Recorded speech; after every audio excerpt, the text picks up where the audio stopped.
Let me say at the outset, we ought to both put sanctimony aside.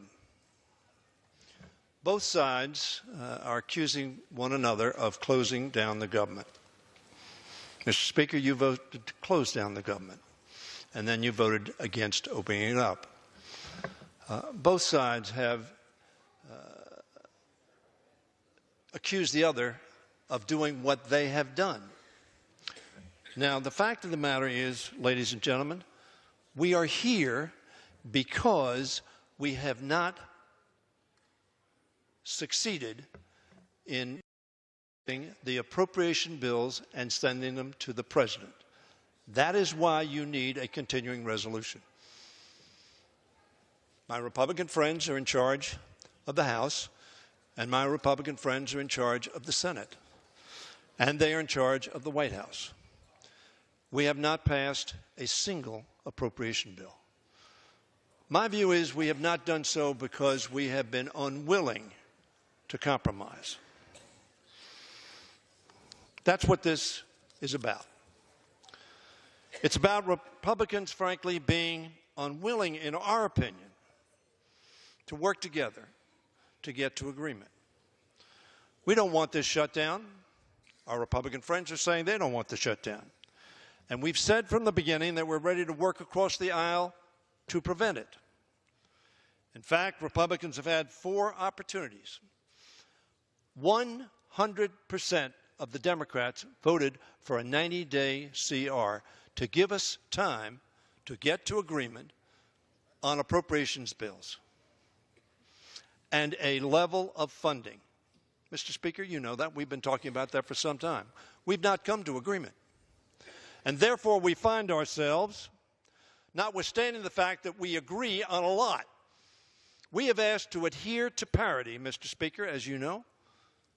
It is the process that you agreed with Senator Murray that we have followed for the last 4 years. All we are asking is, let's follow it again. That is why we're here, because we have not been able to get such an agreement.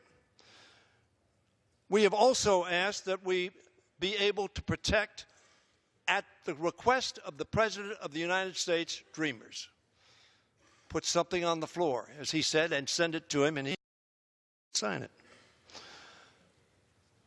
We want to reauthorize the CHIP program and the community health centers and other health programs. We agree on that. The American public has got to be so distressed that they see this going on this floor of the House.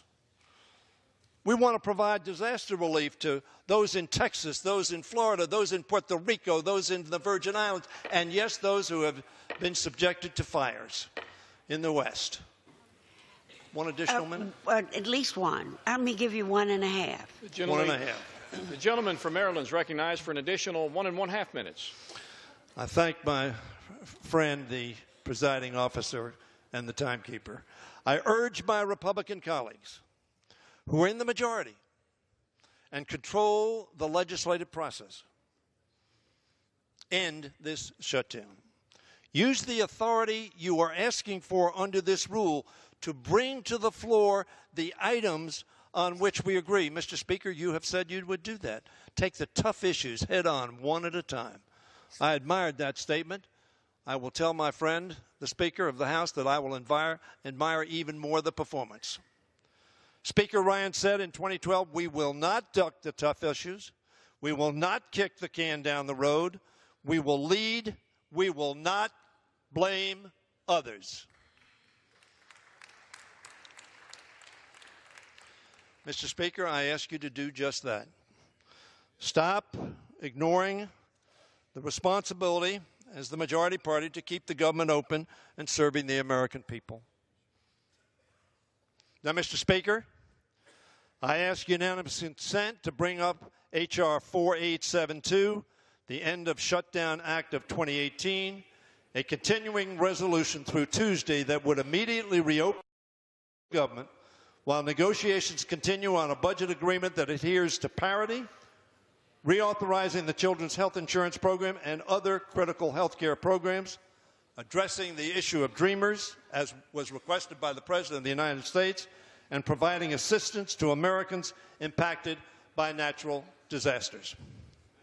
As the minority whip must surely know, the time dedicated in this debate is for debate purposes only.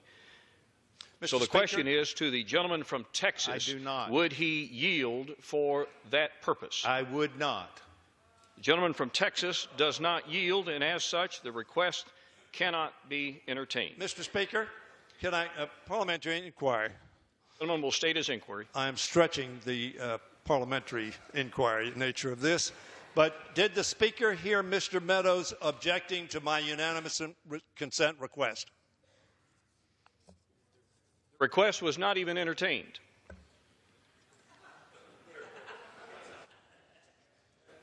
The gentleman from Texas is recognized. Mr. Speaker, at this time, I'd like to yield 3 minutes to the